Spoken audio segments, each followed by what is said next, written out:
Avatar Meher బాబా key జై. మెహరా ప్రేమ అనే పుస్తకంలోని విశేషాలను మనం తెలుసుకుంటున్నాం. ఒకసారి బాబా ఒక పొలం వద్ద ఉన్నారు. ప్రశాంతంగా ఉన్న అచ్చోట ఆనందం వెల్లి విరిసింది. ఆ సమయంలో బాబా తన కారులోనే కూర్చుని ఉన్నారు. ఇంతలో ఒక గుర్రం పొలంలోంచి కారులో ఉన్న బాబాను చూసి పరుగు పరుగున పొలానికి అడ్డంగా పరిగెత్తుకు వచ్చి బాబాను స్పృశిద్దామని కారు కిటికీలోంచి కాళ్ళు ఎత్తి ఆరాటపడసాగింది. బాబా దాని యొక్క ఆరాటాన్ని చూసి కారులోంచి బయటకు వచ్చి దానిని దీవించి పంపించారు. నిజానికి ఆ జంతువు బాబా స్పర్శ కోసం ఆరాటపడడం, ఈ విధంగా తహతహలాడడం చూసిన వారికి వింతగా అనిపించింది. బాబా అప్పుడు ఇలా అన్నారు: నేను విశ్వంలోని మానవుల కోసమే కాక అన్ని జీవరాశుల కోసం అవతారమెత్తాను అన్నారు మెహర్ బాబా. మెహర్ బాబా సుందర స్వరూపం దేదీప్యమానంగా ప్రకాశిస్తూ ఉంటుంది. ఆ రూపాన్ని చూచిన ప్రతి జీవరాశి ఆనందాన్ని అనుభవిస్తుంది. ఆ చిరు మందహాసం ఎటువంటి వారినైనా సన్మోహితులను చేస్తుంది. ఆ నేత్రాలు కరుణను కురిపించును. బాబా సన్నిధిలో ఉంటే చాలు మంచి సుగంధ పరిమళాలు వెదజలును.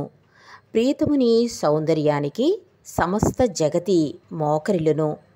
మృదువైన ఆ స్పర్శ తగిన మానవుని జీవితం ధన్యత కలిగించును. ఆయన స్పర్శ అంత శక్తివంతమైనది, అనురాగమైనది.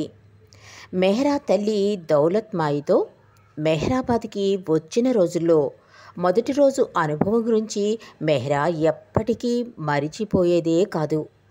అందరూ లేచారు. నువ్వు కూడా లే అంటూ తల్లి కుదిపి లేపేది మెహరాని.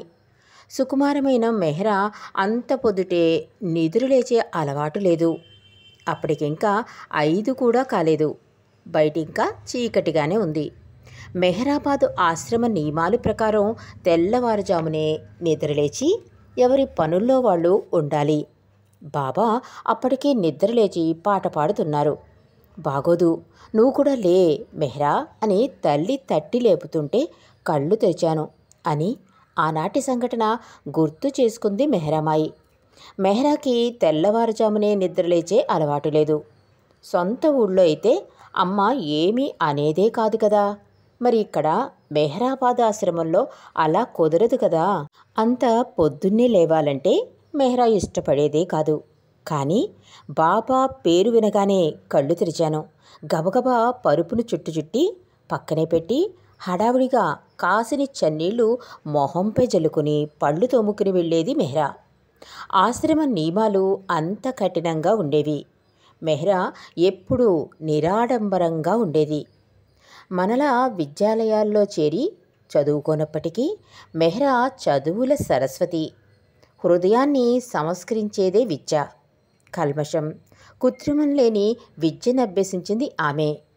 అంతటి నిష్కలంక, సరళ స్వభావం, సౌశల్యత ప్రస్తుత విద్యా విధానంలో కించిత్తైనా దొరకదు. మెహ్రా జీవితం మంచు బిందువు లాంటిది.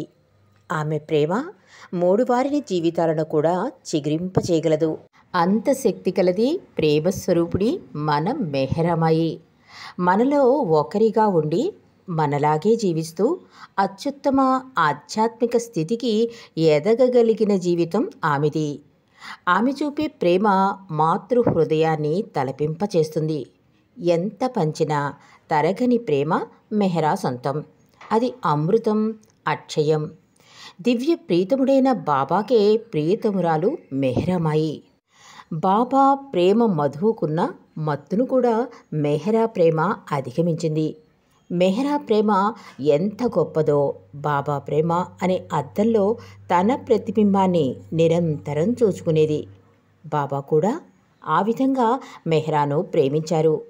ఆ దివ్య ప్రేమను చూరగొన్న మెహ్రా ఎంతో అదృష్టం.